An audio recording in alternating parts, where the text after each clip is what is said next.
only 16% of autistic adults are in full-time work. And, you know, the most awful thing really is that hasn't changed for the last decade. How many people have died from coronavirus because they didn't have their vaccines, died because of disinformation from the internet, etc., etc. I'm sure at some point some academic will come up with some wonderful stats on that. But it's reasonable to argue that people probably have died because of disinformation. It's like a great experience to network with everyone, to meet other industry professionals.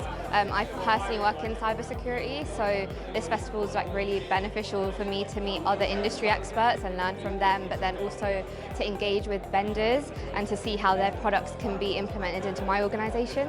We've identified that backup is the weak point. Do you encrypt it? Is it worth it? Yes, absolutely.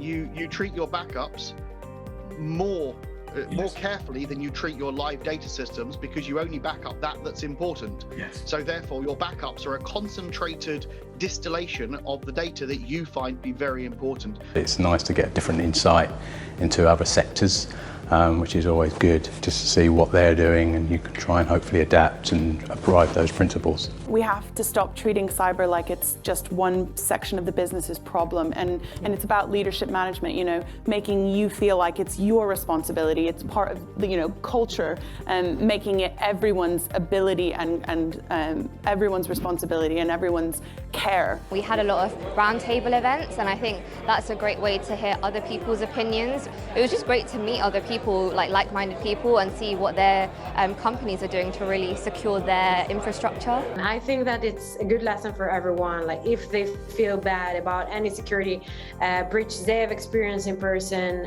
just understand it's very normal.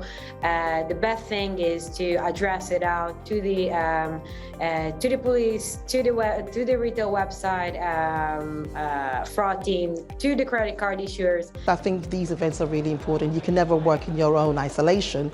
You meet your peers and you learn from each other, and you also share, you know, your own knowledge. Is actually, for me, it's really important. And you get to meet the younger ones who are coming into the profession, and this is the only way that they can actually try to grow.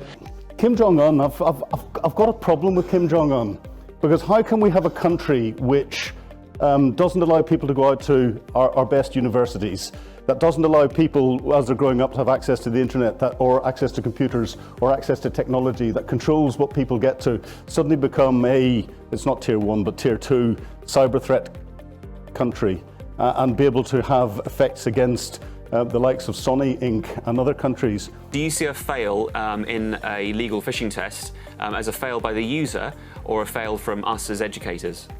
First of all, I think that we should be careful about our language, right? Because as the fail suggests that there's, you know, that there has been some kind of malicious activity, or that someone has done something wrong. And I think that it's, you know, it's responsibility on both sides. Again, we need to take responsibility as educators, and then we also need to take responsibility as individual users.